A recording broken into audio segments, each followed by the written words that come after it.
Welcome to my mommy's podcast. This episode is brought to you by Alitura Naturals Skincare. You guys loved the founder, Andy, when he came on this podcast to talk about his own healing journey after a tragic accident caused massive scarring on his face. From this experience, he developed some of the most potent and effective natural skincare options, from serums and masks and a lot of products in between.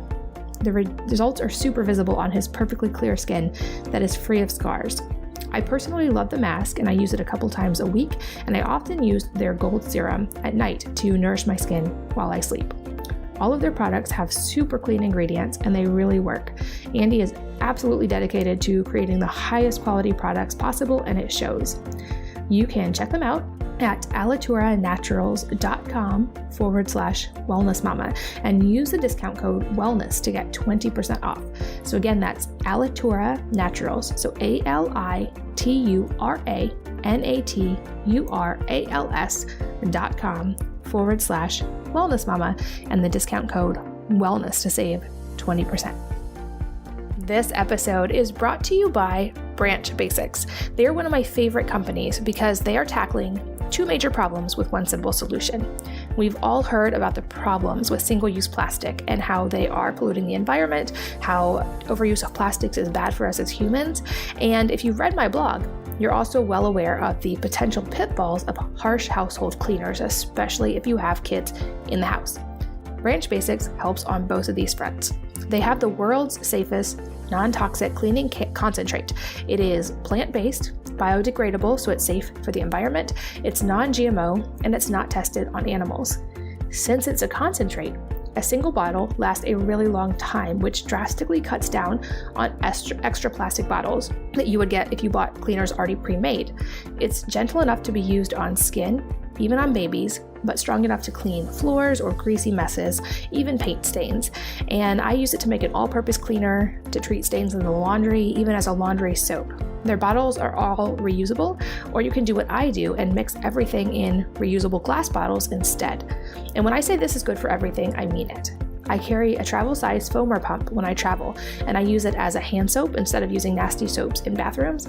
I use it as a face wash, shampoo, eye makeup remover, stain treatment, so much more, and this one little bottle just fits in my travel carry-on. I use the same concentrate at home to make practically every cleaning product that we use in our home. You may have even seen on my Instagram recently how I used their cleaning concentrate and oxygen boost together to wash my white couches naturally. And I use Branch Basics in some form pretty much every single day. You can check it out and grab some of your own by going to branchbasics.com/wellnessmama. Make sure to use the code MAMA15 to save 15%. So again, that's branchbasics.com/wellnessmama. So branchbasics.com/wellnessmama and 15% off with the code MAMA15. Hello and welcome to the Wellness Mama podcast. I'm Katie from wellnessmama.com, and I've gotten so many questions about this topic that I cannot wait to dive in with today's guest. I'm here with Dr. V, who is the founder of Breast Cancer Conqueror and creator of the 7 Essentials System, which is a step-by-step program with the goal of preventing dis-ease and creating naturally vibrant health. We're going to hear about her own personal journey with breast cancer, which is fascinating. It also gives her an empathetic perspective to understand other women who are facing the same journey. Having been in the wellness world for 40 years, she brings decades of experience to help other women. Dr. V, welcome and thanks for being here. Thank you so much, Katie. I'm so excited to speak to your audience. Likewise, I'm so excited to have you here with us. And I always love to start by learning a little bit more about the guest. So you are, from my understanding, a bioenergetic chiropractor by profession. Can you kind of take us through your background and the type of practice you had and how you got into that? Sure. When I was 16 years old, I realized that I wanted to bring wellness to the world. It was one of those light bulb moments when I had heard a lecture from a chiropractor. And so I left Canada at a very young age and went on my quest for learning everything I could about wellness and healing the body naturally. So I became a chiropractor, and not just the pain relief type of chiropractor, but I guess you could compare me to a naturopath, where I really dove into a lot of studies about nutrients and supplementation and homeopathy, herbology, energy medicine. So there was, compilation of a lot of things that I did when I was in my practice. And interestingly, I'd been in practice for about 3 years, and my father was diagnosed with pancreatic cancer. And, other than just the obvious, heartbreak, there was something at the back of my mind that was just gnawing at me because I felt that there was something that could be done for him. But unfortunately, traditional medicine didn't offer him anything. They just basically sent him home to die, which he did in about 6 weeks. So that really was a big turning point for me because I went to the library, 1983, no internet back then, if you could imagine what that's like. Did a lot of research, spoke to a few natural cancer clinics, which were few and far between back then, and realized that there were things that could have been done to support my father in his last moments on the earth. And I went home and that really lit a fire in my soul. So I applied all those principles in my practice and was seeing some pretty amazing things going on with my patients. I mean, people were reversing MS and rheumatoid arthritis and autoimmune diseases. Children were getting better, by applying the principles that I was teaching. So that's kind of a little bit about my background and what I was doing for many years of my life. Wow. And then beyond that, you had your own journey with breast cancer, if I remember from what I've read of you, and it wasn't a traditional one. Can you walk us through your own story of that and what you learned in the process? Yes. Here I was, Dr. V. I was in practice for about almost 25 years, I guess. And I was in the shower doing a breast self-exam, which we definitely need to talk about that. And I felt that lump that changed the course of my life forever. I mean, professionally and personally. And so I knew right away that what I was going to do was going to, affect a lot of people because obviously, my patients eventually, knew about it. So as I was going through my journey, I was, just like anybody else. There were fears, there was frustration, there was confusion, there was overwhelm, some moments of doubt and, 3:00 in the morning, those, midnight sweats.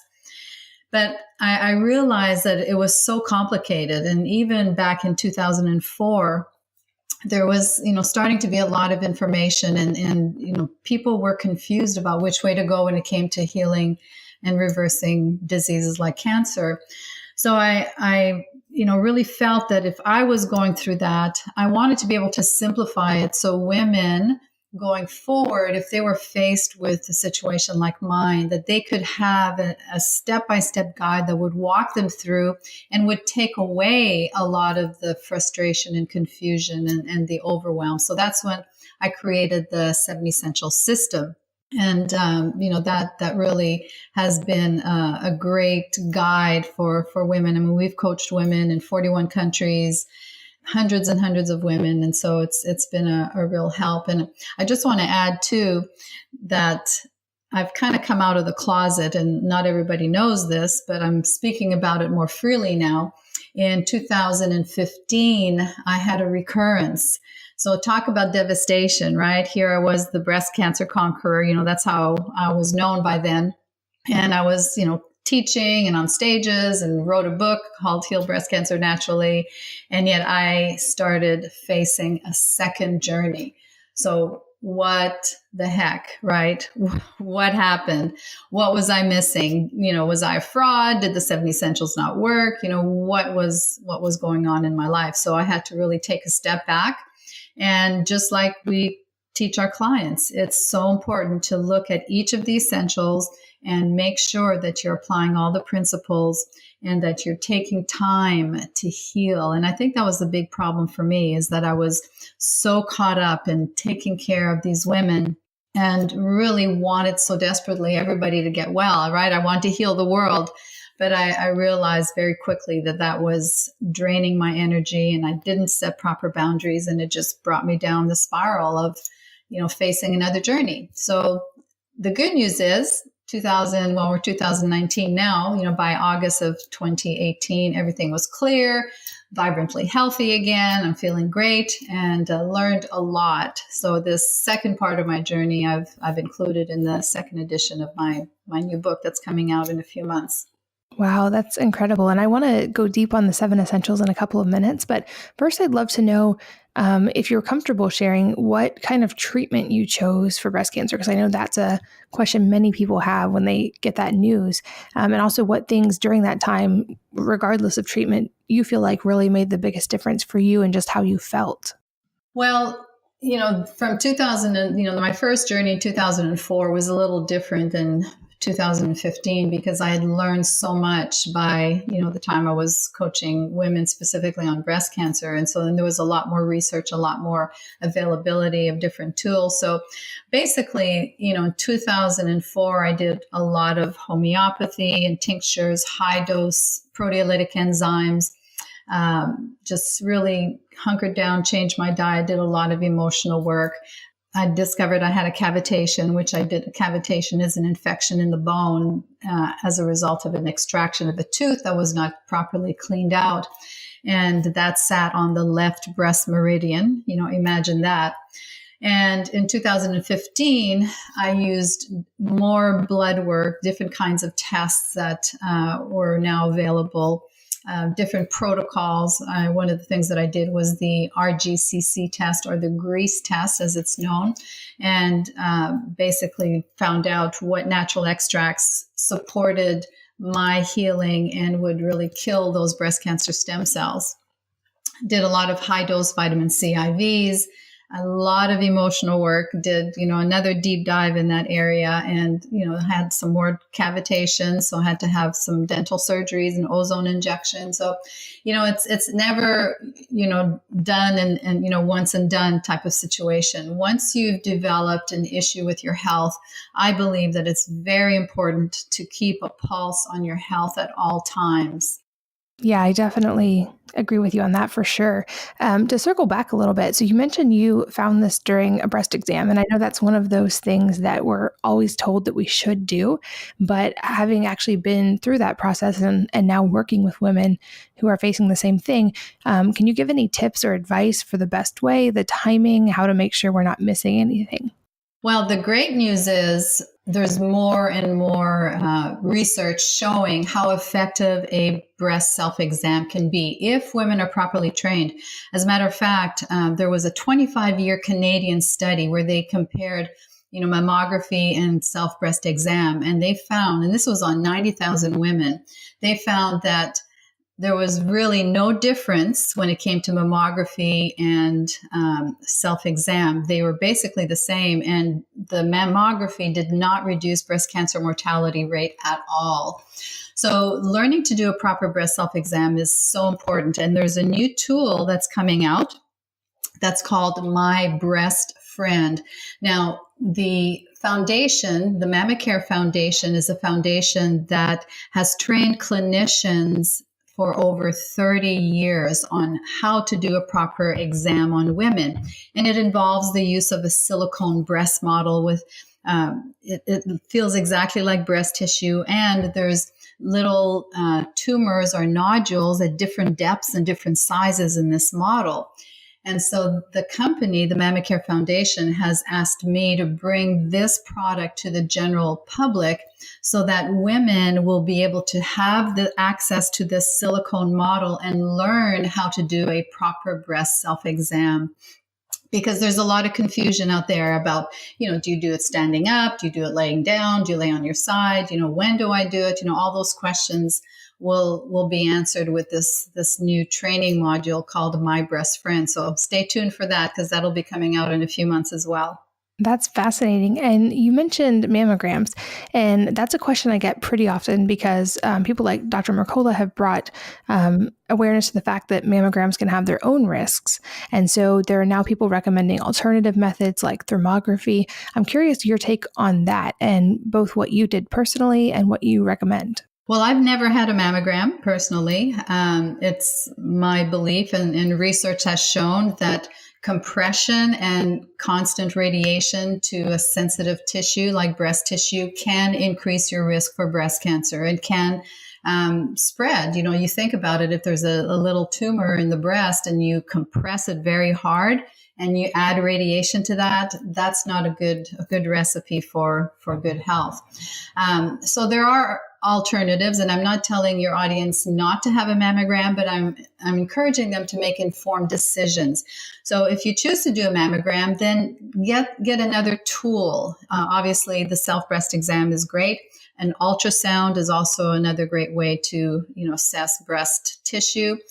Thermography does not diagnose cancer, but it looks at the physiology and the changes in the breast tissue to see if there's more heat, if there's, inflammation, if there's imbalances in the hormones. It'll show up as red hot on the image. And so there's blood tests also that we call liquid biopsies, which can let you know if there's cancer cells floating around in your bloodstream that you may not even know. And this is very, very early detection, because when you look at traditional blood work, very, very inaccurate when it comes to cancer markers, and, medical doctors will admit that as well. And if you have a PET scan, for example, a PET scan will not pick up anything smaller than 4 millimeters. So you can still have those circulating cells and, not be aware of it. So the good news is you can really practice very early detection with all the technology we have available to us. Yeah, I'm so glad that there are advances and options for women, and it's not just a single option anymore. It's so encouraging to see. And I'd love to now go deep, step by step, on your 7 essentials, because there's some of them are definitely similar to things that I've talked about and my audience will be familiar with, but I love the way you broke them down. So can you kind of start at the top and walk us through what they are and why you feel they're so important? Sure. And feel free to stop me anytime, because I don't want to rattle on for, 15 minutes on the 7 essentials. So if there's something that you want to interject as I go through them, feel free to do that. So essential number 1 is let food be your medicine. And I know your audience is very well aware of that. All the research, all the work, the blogs that you've written about nutrition and nutrigenomics, and, your podcasts are awesome on educating people about how food can affect your gene expression. So for breast cancer specifically, there are specific foods like cruciferous vegetables and lots of greens, minimizing things that may have chemical estrogens in them, like don't drink out of a plastic bottle, and, some basic things that you've talked about as well. So that's essential number 1. Food is foundational. Essential number 2 is to reduce your toxic exposure. Now, we live in a toxic world. We can't live in a bubble. It's obvious. We're going to be exposed no matter how clean we try to eat. And I was listening to a podcast the other day with Jack Bush. He's the developer of Restore, which helps to heal the lining of the gut. And he said that 75% of the Earth's rainwater has glyphosate in it. So that means even if you buy organic food, the possibility of it being tainted with glyphosate is still there, which is, very sad and frustrating at the same time. But the good news is there are things that you can do to reduce your exposure. Be aware of the chemicals that you use in your home. Look under your sink and see if you're using things that are toxic. The things that you put on your skin, because everything you put on your skin is directly absorbed into your body. Look at EMF exposure. I know you've done some podcasts on the dangers of EMF, and that's something I'm really passionate about, because I am very electrosensitive, and that was one of the key issues back in 2004 when I had no idea what all of this radiation was that was affecting us and affecting our sleep. And so being aware of the EMFs and minimizing that as much as you can, little things that you can do, put the glasses that shield the blue, the green, and the purple lights, especially at night. Watch what as far as your laptops and your electronics, don't have them too close to your body. Don't have your cell phone in your bra. Women who have had their cell phones in their bra for many years sometimes develop tumors in the shape of their cell phone. I mean, that's been documented. So, really become aware of EMF and become aware of things that you can do to detoxify on a regular basis. Infrared, near-infrared saunas, coffee enemas, colonics, doing a liver flush, liver cleanses. I mean, there's lymphatic drainage, rebounding. There's just a lot of things that you can do to reduce your toxic exposure. Essential number 3 is to balance your energy. Now we are 1 billionth physical matter. The rest of us is all energy. If we could imagine, we're basically one big laser light that, has a few molecules of carbon in it that makes us more physical.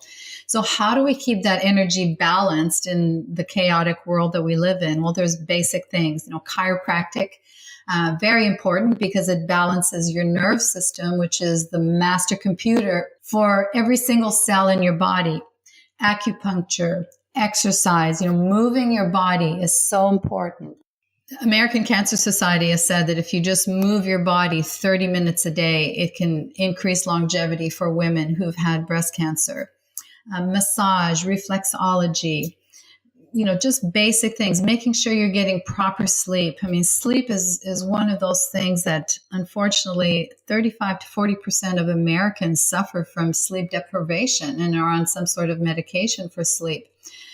Sleep can, if you don't have proper sleep, it can turn on cancer-causing genes and turn off cancer-protective genes. You don't detoxify, you don't heal as well if you're not sleeping. So really work on creating that sacred space in your bedroom, so to speak, by getting rid of all your electronics and getting to bed early and not looking at your phone and iPad at 10 o'clock at night. You should turn all of those things off by 9 o'clock at the latest.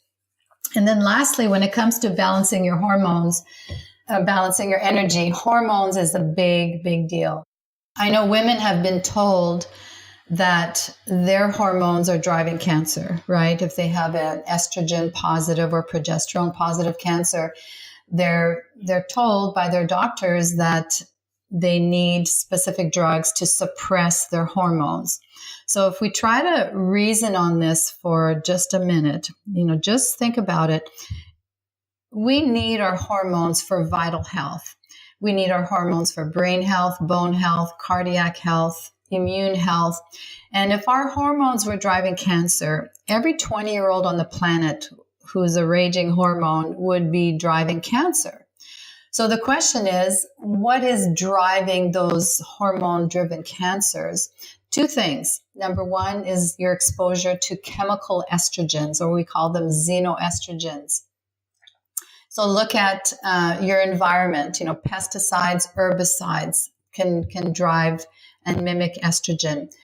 Metals. So if you're using an antiperspirant, aluminum is classified as a metalloestrogen. It can mimic and stimulate estrogen production in the body. Mercury. If you have silver fillings in your mouth, they're 50% mercury. Mercury is a metalloestrogen. It can stimulate and drive estrogen production in the body. So parabens, things that are in cosmetics, as paraben is a preservative, that can mimic estrogen. So look at those chemical estrogens that you may be exposed to and do everything you can to minimize them. Plastics, BPA, all of those things, dry cleaning fluid. I mean, the list goes on. And then the second thing you need to look at when it comes to balancing your hormones is to find out if you have a problem in metabolizing or methylating your estrogens. I know, Katie, you've talked about, you've had podcasts about, proper methylation. And that's such a key principle, because if you're not metabolizing or breaking down your estrogens properly and excreting them from the body, yes, then you will have those aggressive estrogens. So, suppressing your hormones is not necessarily the answer, because we know there's so many side effects to those drugs. But looking at your exposure to chemical estrogens and finding out if you can metabolize estrogen properly. Any thoughts on that, Katie? Yeah, I think you're right. I think that's so important and so overlooked. And I'm so glad you're shining light on these topics. That was essential number 3, balancing your energy. Now we're going to move on to essential number 4, and that's healing the emotional wounds. Now that's a very touchy subject, and it's a very deep one for anybody who's on a healing journey, whether it's, cancer or MS or an autoimmune disease. There's always an emotional connection to a dis-ease. And why is that? Because we know that our thoughts literally create proteins neurotransmitters that speak to every single cell in our body. And so if you're sending negative thought patterns and low frequency thoughts, then guess what? Your body is going to pick that up and translate it into physical energy. So very important to look at your stuff from the past, the present. How are you managing your stress? What is your lifestyle like? Do you have a lot of anger? Do you live your life with joy and gratitude and feelings of abundance and vibrant health? Or are you a Debbie Downer? Really take an honest look at your life. And there's so many great books out there that can help you. One of my favorites is Louise Hay, You Can Heal Your Life. I mean, she was a rebel back in the 80s talking about mindfulness and having a positive attitude and affirmations. And, it's so important to look at the things that you dealt with. And for me specifically, I didn't realize until my late 40s that I had been sexually abused by a convicted pedophile from the age of 3 to 5. It was one of those stories you hear about suppressed memory. And after many years of therapy and counseling and, troubled marriages and relationships, it finally surfaced. And, my mother, my sisters confirmed it, but nobody ever talked about it because this was, the late 50s. And so not that everybody's going to have some deep, dark secret that's going to surface, but it's really important to take the time to manage your life and to calm your heart. If you have your foot on the accelerator, so to speak, the pedal to the metal, you cannot heal your body when your body's in the fight or flight mode. It's like being chased by a saber-toothed tiger and thinking about meditating and healing at the same time. It just doesn't happen. So you have to learn to create boundaries and to learn to say no and to learn to do things for yourself, because that is where the real healing begins. Yeah, I so agree with you on that. I think the emotional side is so underestimated, and I'm so glad it's being talked about more now. But I know that was something I had to address. I thought for so many years that I could just push through. I'm very type A and I could just power through everything, and finally realized just how big that emotional key is. And for me, that process involved things like working through past traumas, but also learning gratitude and making that a part of my day. And more importantly for me even was finding community, finding people around me every day that I loved, that I could spend time with. I think that's so underestimated. And I love that you're bringing awareness to that as well. That's such a good point. I'm glad you brought that out, community. There was an 11-year study done on women with breast cancer, and they found if they learned to manage their stress, and number 2, if they had community support, they had a 79% decreased risk of dying from their disease. So it shows you how important community and managing your emotions can, how important those two aspects can be. Now, essential number 5 has to do with biological dentistry. Now, I talked a little bit about my experience, and basically a biological dentist is going to understand that your teeth are directly related to your organs through the acupuncture meridian. I mean, your teeth are basically separate little organs. And if there's a hunk of metal in a tooth, as a silver filling, for example, that can affect the flow to that meridian, which if it's sitting on a breast meridian, guess what? That can block that healing energy. And from a chemical point of view, we know that fillings are 50% mercury plus a hodgepodge of other toxic metals. And so those chemicals are being released in your body every time you eat, every time you drink. Now, I often hear the statement, well, they've been in here for 25 years. I guess the mercury's all gone. That's the furthest thing from the truth.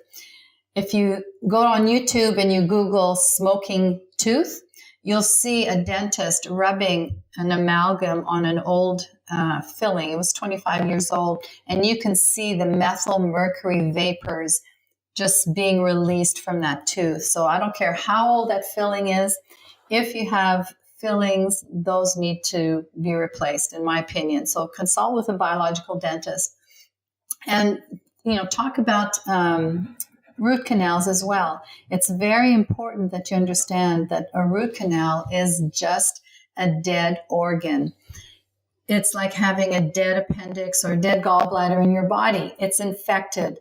And no matter how aseptic or clean they try to make it, there's always a pocket of deadly bacteria that are giving off lots of toxins and suppressing your immune system. And again, if it's sitting on a breast meridian, that's one of the first areas that I would certainly encourage you to address with your biological dentist. And then the last thing when it comes to dentistry is something called cavitation. Now, not a cavity, but a cavitation.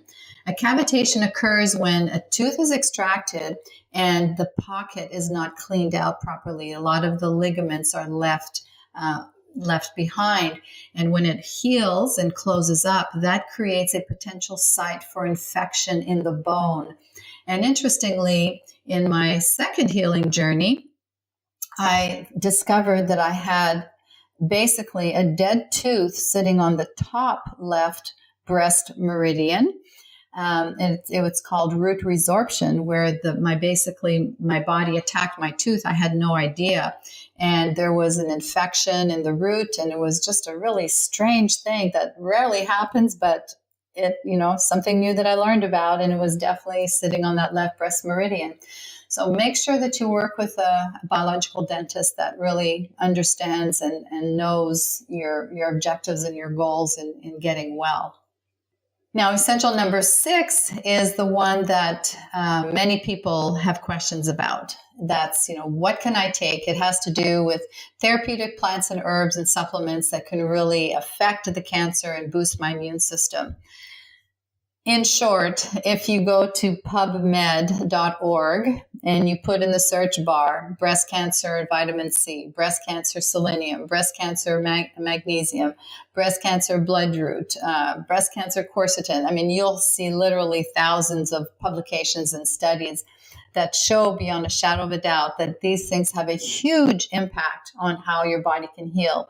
The beauty of these supplements and foods and nutrients is that they can kill cancer cells, cause apoptosis, but they also affect the breast cancer stem cells or the baby cancer cells that nobody's really, traditional medicine doesn't really know how to approach or how to touch.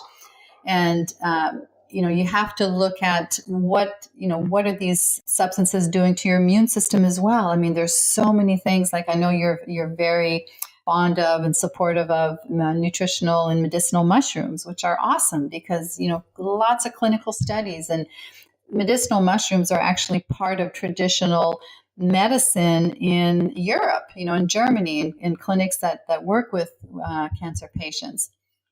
So there's, the good news is that there's so many things available to you that you can support your body with, weaken the cancer, and boost your immune system. And then lastly is essential number 7. We made it to 7. So 7 has to do with keeping a pulse on your health with really early detection. And we touched on this a little bit.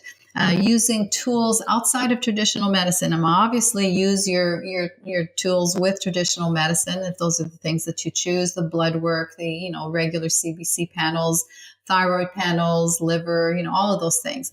But there's thermography, there's ultrasound, there's liquid biopsies. One test that I really like is called the IV gene. So IV like the plant, IVY, gene, GENE, is a blood test that looks for free circulating cancer DNA in your bloodstream. And they've identified 4 different types of cancers. One of them is breast cancer. And if you're in the green zone, that's great. That means, you're good to go. If you're in the red zone, that means that you need to be a little bit more aggressive and really pay attention to your lifestyle and change some things so you can, get into the green zone. Simple inflammatory markers. So there's 3 different tests that you can get. And this is Dr. Nasha Winters, she's a genius. I attribute this to her. She calls it the trifecta. So 3 inflammatory markers that if you do on a quarterly basis, let's say if you're on an active healing journey, and then perhaps on a yearly basis if all is well, but high sensitive C-reactive protein, erythrocyte sedimentation rate or ESR, and then LDH, which is lactate dehydrogenase, which if you look at those 3 markers and they're all low, then more than likely things are good in your body and there's not a lot of inflammation going on. So that's it. That's 1 through 7. I made it. You did. I love that. And so I'm curious for people who, most of my listeners are already on board with like most of the steps, at least the food and the non-toxic living. But I'm curious if just based on all the women that you've worked with, is there like a most important starting place? Should people go in order? Or where do you recommend people actually start? The first thing is to breathe and to calm your body and to know that you're okay. I mean, that's really, when women first reach out to us, majority of them are in a panic mode. And so that's the first thing we tell them. You really have to calm things down and know that this is not a life-threatening situation and that you're dying of a heart attack, right? It is life-threatening, but it's not critical at that very moment. So you have time to look at your options, and you have time to, talk to people like us or, a functional medical doctor. Work with your oncologist if that feels right for you, but also include other people on your healing team. And, out of the 7, I mean, they're all so important. And that's why we like to walk women through the action steps. You can't get it all done in one day, but it's a journey, right? It's something you have to pace yourself. It's not a sprint, it's a marathon. So recognizing that it may have taken 8 to 10 years or 20 or 30 years for you to be where you are today, it may take some time for you to reverse those patterns, not just emotionally, but also physically. Yeah, that makes complete sense. This episode is brought to you by Alitura Naturals Skincare.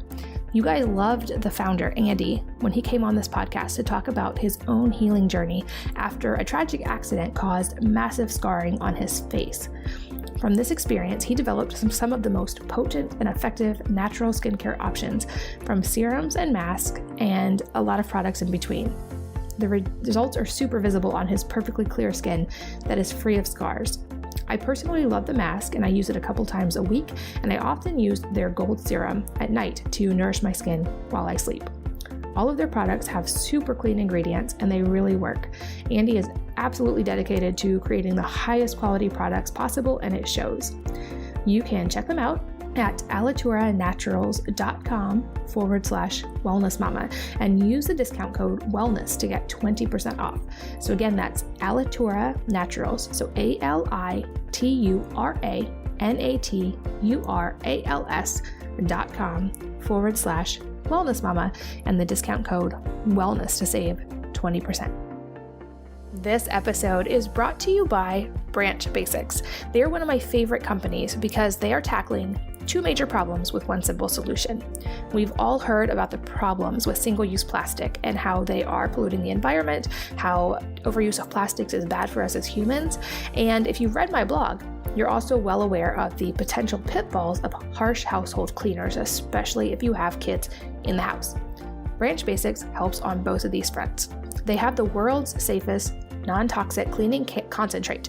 It is plant-based, biodegradable, so it's safe for the environment, it's non-GMO, and it's not tested on animals.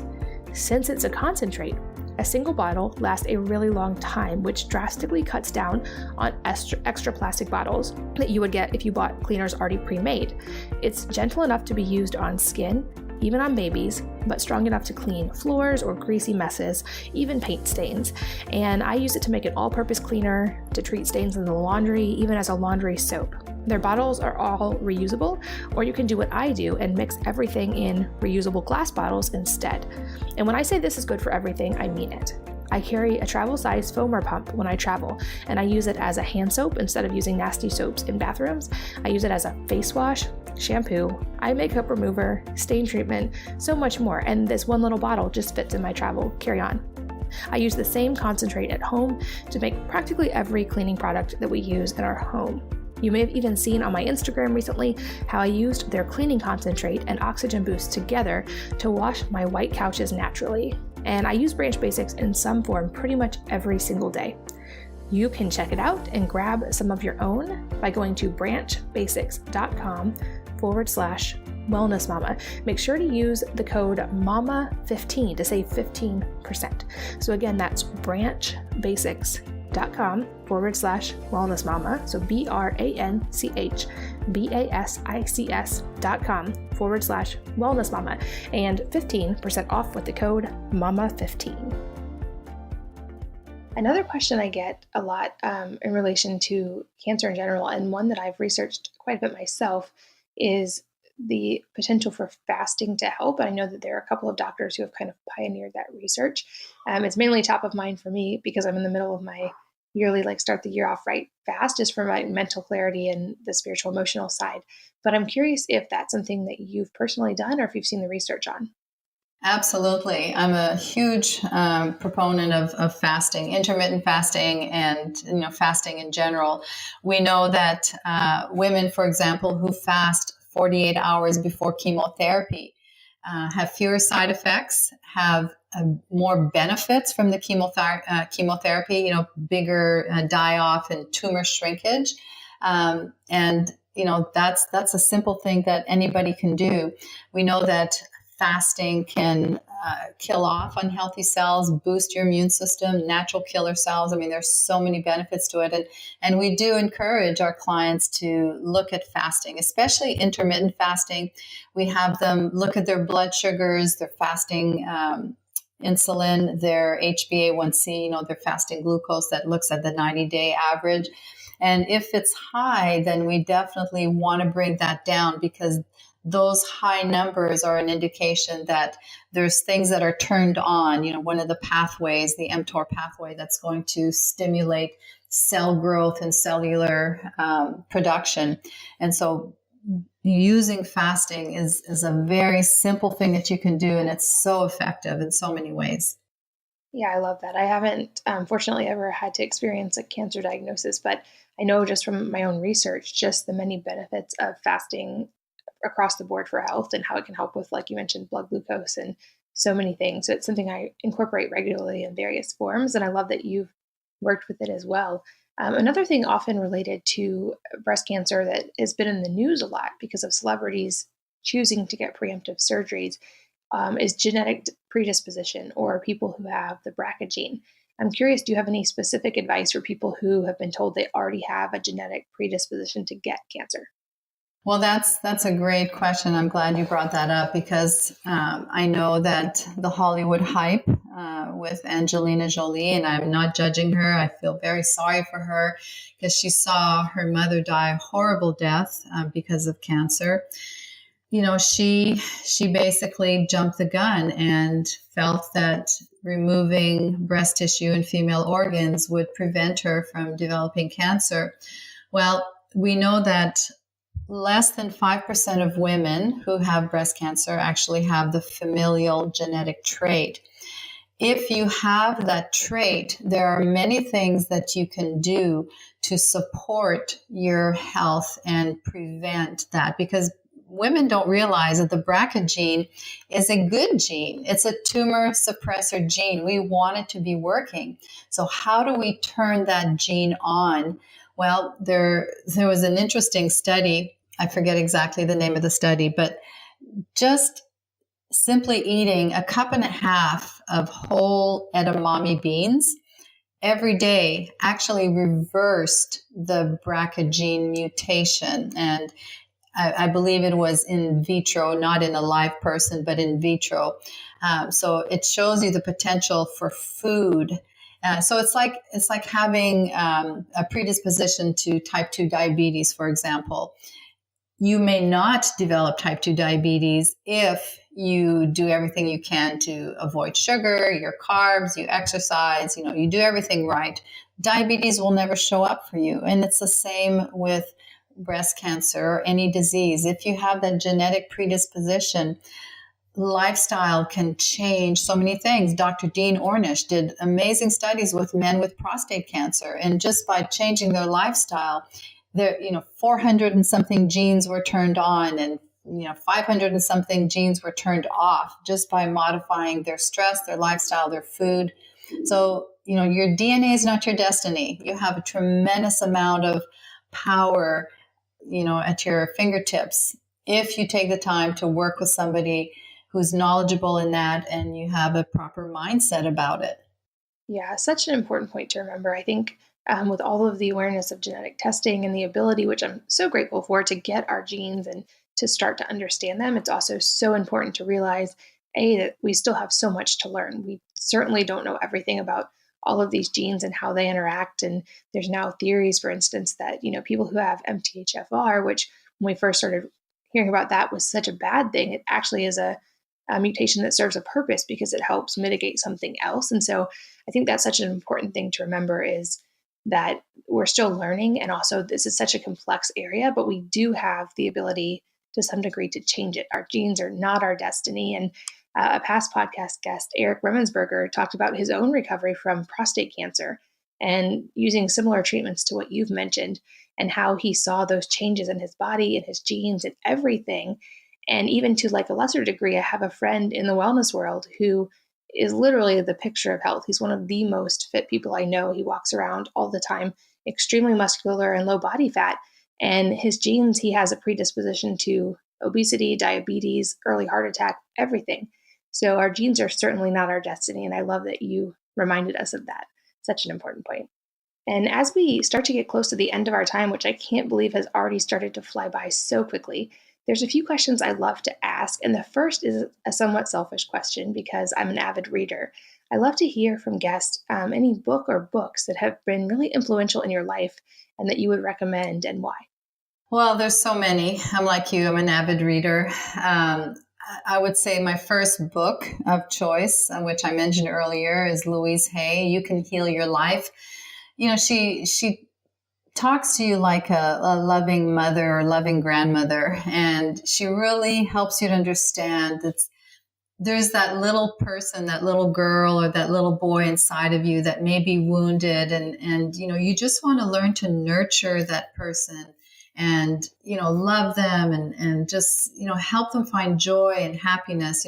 Think of a child just being carefree and playing outside and giggling and laughing. You've got 6 children. I have 5 grandchildren now. So, we see they're so happy all the time. And so, really get in touch with that. Books like Mind Over Medicine by Lisa Rankin, You Are the Placebo by Dr. Joe Dispenza. I mean, that was a big game changer for me to really understand the power of my mind and my thoughts and how it literally can turn on those healing genes and turn off those cancer genes. So there's such a huge list of them that we recommend to our clients. Great recommendations. Thank you. And secondly, I'd love to ask, what are a few areas that you feel like are misunderstood about your area of expertise, and why?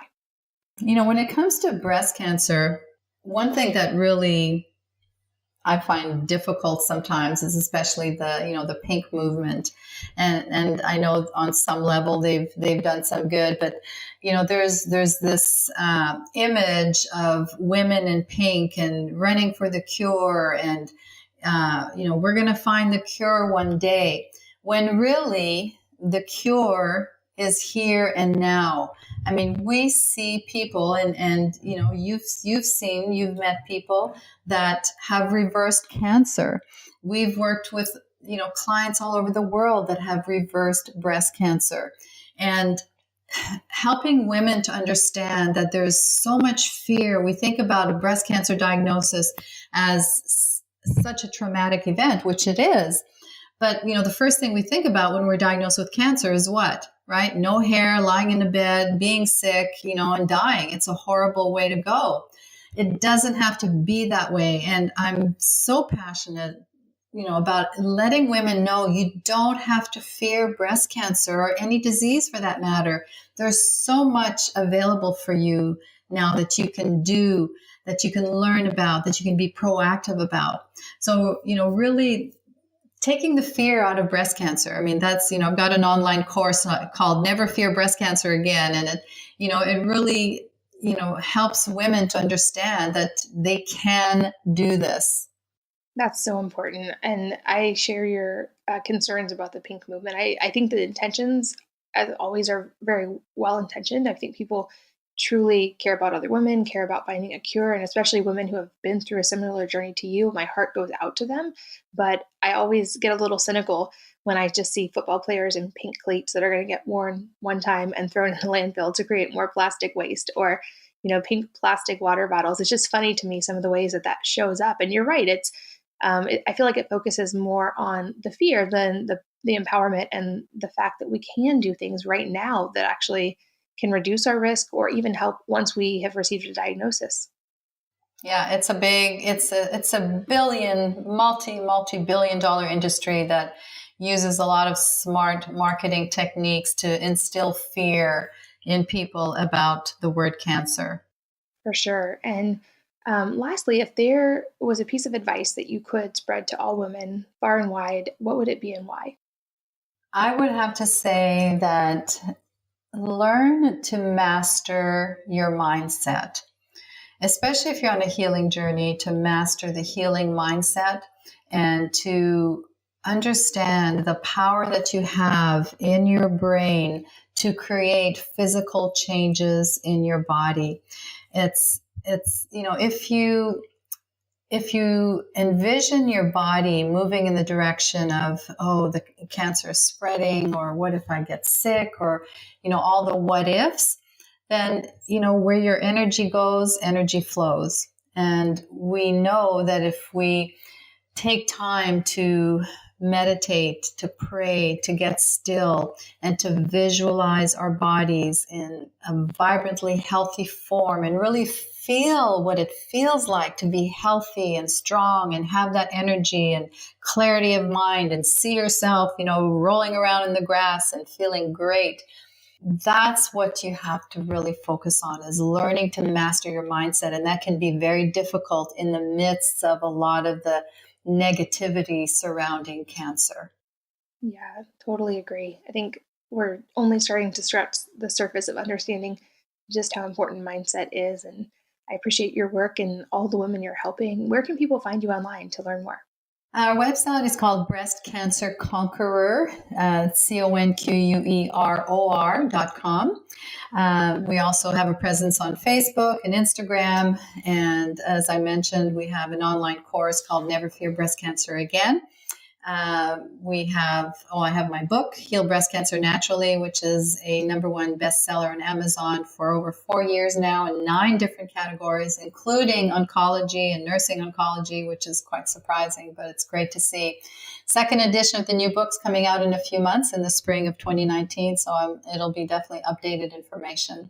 Wonderful. And I'll make sure all of that is linked in the show notes at wellnessmama.fm. So if you are running, driving, or otherwise occupied, don't worry about it. You can check out the links there and find all of the resources we mentioned in the episode.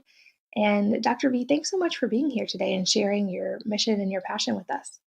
Katie, thank you so much for having me on your show. I really love the work that you're doing. I admire your tenacity and your desire to help all those women out there that, are trying to do it all. So, thank you for all the work that you do as well.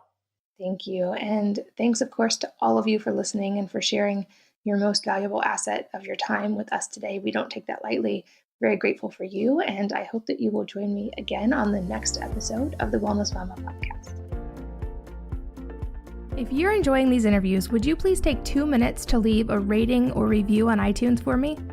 Doing this helps more people to find the podcast, which means even more moms and families can benefit from the information. I really appreciate your time, and thanks as always for listening.